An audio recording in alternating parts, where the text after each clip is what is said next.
Bonjour à tous, je me présente, Beltra Gabriel, verrier d'art installé à Heudicourt-sur-les-Côtes. Je vais dans l'émission vous présenter plusieurs créations et je vais les faire devant vous en direct pour que vous puissiez comprendre et partager le savoir-faire. Voilà, nous sommes plongés dans l'espace exposition où les œuvres sont créées, 2 collections par an.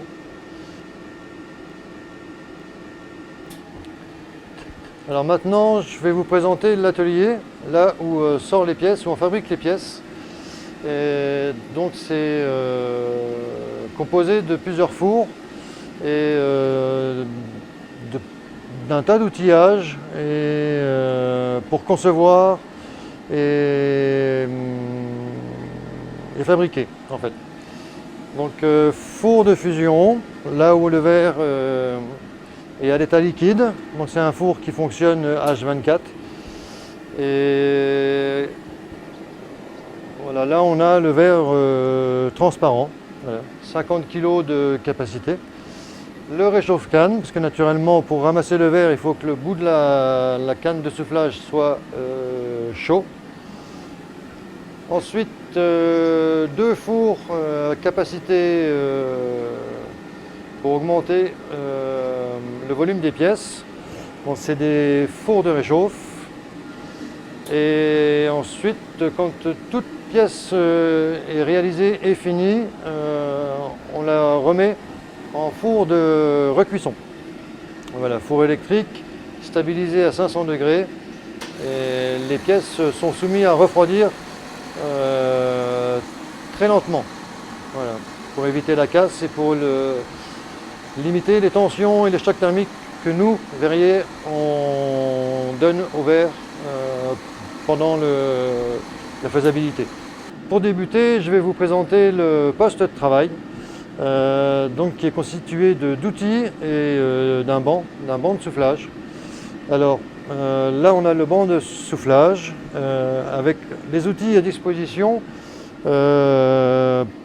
parce qu'on est sur le point de démarrer un objet. Alors il nous faut une pince, c'est des outils métalliques, un fer à trancher. Donc là c'est pour trancher le verre de façon à pouvoir le séparer par la suite.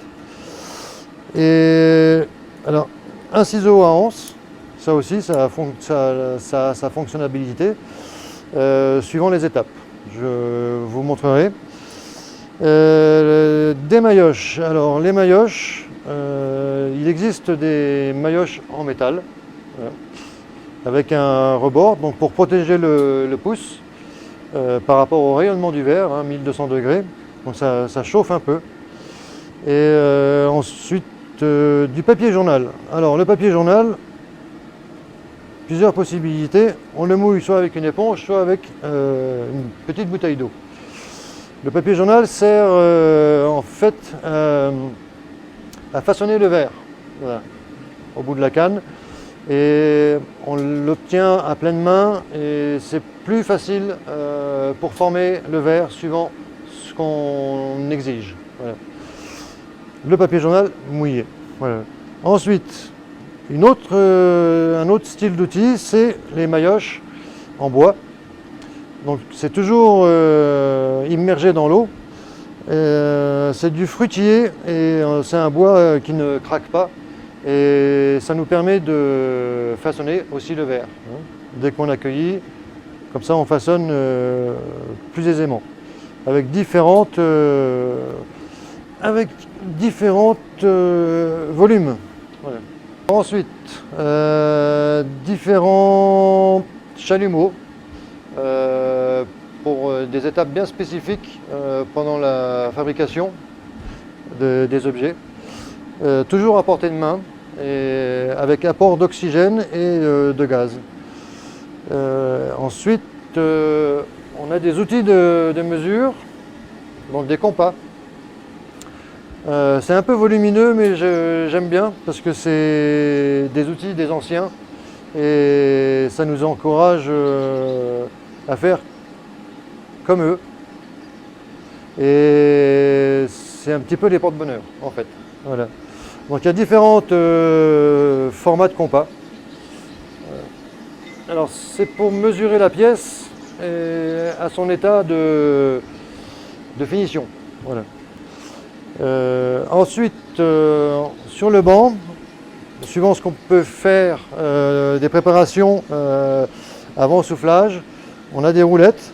Voilà une canne de soufflage. Sur le banc, par rapport aux outils, les bancs sont plus ou moins équipés de roulettes. Donc là, c'est le cas. Je travaille des fois tout seul. Et les roulettes me permettent d'économiser de la force. Et c'est plus facile pour travailler. Et dans 15 jours, je vous présente les fils de verre que l'on tire nous-mêmes, suivant les coloris, et pour faire une maille. Donc on verra ça la prochaine fois. Merci.